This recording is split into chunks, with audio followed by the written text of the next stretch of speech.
வணக்கம் நண்பா. நம்ம கஸ்டமர் வீட்டில் பார்த்திங்க அப்படின்னா ஒரு சின்ன ப்ராப்ளம் சொல்லி கூப்பிட்டுருந்தாங்க. என்னடான்னு போய் பார்க்கும்போது என்ன ஆயிடுச்சு அப்படின்னு பார்த்திங்க அப்படின்னா எல்இடி லைட்டு டியூப் லைட்லாம் பார்த்திங்க அப்படின்னா பிளிங்க் ஆகுது, ஃபேன் வந்து ரொம்பவே ஸ்லோவாக ஓடுது அப்படின்னு சொல்லியிருந்தாங்க.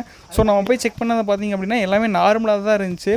ஆனால் பார்த்திங்க அப்படின்னா பாத்ரூமில் போய் ஹீட்டரை போட்டோன்னே தான் இந்த மாதிரி கம்ப்ளைண்ட் ஆச்சு. ஃப்ரிட்ஜோட கம்ப்ரஸரில் பார்த்திங்க அப்படின்னா சவுண்டு வந்து நாய்ஸ் அதிகமாக வந்துச்சு.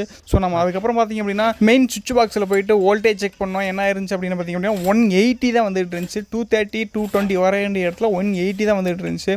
அதுவும் என்னாச்சு அப்படின்னு பார்த்திங்க அப்படின்னா பாத்ரூமில் ஹீட்டர் போடும்போது மட்டும்தான் அந்த மாதிரி கம்ப்ளைண்ட் ஆச்சு. அதுக்கப்புறம் போய் நம்ம மெயின் பாக்ஸை திறந்து பார்க்கும்போது என்ன இருந்துச்சு அப்படின்னா அந்த நியூட்ரல் இருந்து அந்த பட்டா வந்து ரொம்பவே லோடு தாங்காமல் ஓவராக ஹீட் ஆகி பழுத்து போய் வந்து கருகி போயிருந்துச்சு. அதனாலேயே பார்த்திங்கன்னா சரியாக காண்டாக்ட் கிடைக்காம 180 வோல்டேஜ் தான் வந்துட்டு இருந்துச்சு.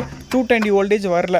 மீட்டரில் பார்த்திங்க அப்படின்னா 220க்கு பதிலாக அதுலேயும் பார்த்திங்க அப்படின்னா 200 தான் வந்துச்சு. இது ரொம்ப நாளே ஓடிட்டு இருந்தனால என்னவாச்சோ தெரியல.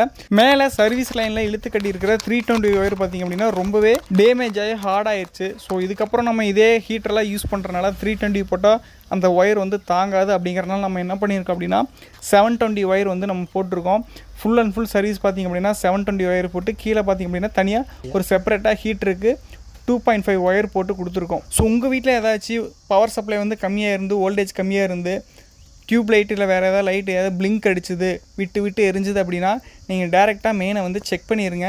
வீட்டில் எவ்வளோ லோடு யூஸ் பண்ணுறீங்களோ அதுக்கு தகுந்த ஒயரை கன்ஃபார்ம் போடுங்க. இல்லை அப்படின்னா என்ன ஆகும் அப்படின்னா ஓவர்லோட் ஆகி ஒயர் மெல்ட் ஆகி ஷார்ட் ஆகி நிறையாவே வாய்ப்பு இருக்குது. ஸோ கூடிய சீக்கிரம் பார்த்தீங்க அப்படின்னா உங்கள் வீட்டில் வந்து ஒயர் ஹார்டாக இருந்துச்சு அப்படின்னா அதை சீக்கிரமாகவே மாற்றிக்கிங்க. அது மட்டும் இல்லாமல் உங்கள் வீட்டில் வந்து முதல்ல வந்து எந்த ஒரு எலக்ட்ரானிக்ஸ் ஐட்டம் எலக்ட்ரிக்கல் ஐட்டம் கம்மியாக தான் இருந்திருக்கும். இப்போ ஏதாச்சும் அடிஷ்னலாக வாங்கியிருந்தீங்க அப்படின்னா ஃப்ரிட்ஜு, மிக்சி, இல்லை வந்து கிரைண்டரு, வாஷிங் மிஷின் இந்த மாதிரி ஏதாச்சும் நீங்கள் அடிஷ்னலாக வாங்கியிருந்தீங்க அப்படின்னா நீங்கள் உங்கள் சர்வீஸ் ஒயரை மாற்றிட்டு இந்த மாதிரி மெயின் சுவிட்சுக்கு பதிலாக நீங்கள் என்ன பண்ணுறீங்க அப்படின்னா ஒரு எம்சிபி பாக்ஸ் வச்சு 2 போல் RCCP 40 ஆம்ஸில் வந்து மாட்டிங்க. வீட்டுக்கு 40 ஆம்ஸ் அதுவே போதும். சிங்கிள் ஃபேஸ் வந்து இழுத்துருந்தீங்க அப்படின்னா 40 ஆம்ஸே போதுமானது. RCCP வந்து போட்டுக்குங்க. இதே 3 ஃபேஸாக இருந்தால் நீங்கள் 63 ஆம்ஸில் வந்து RCCP போடலாம்.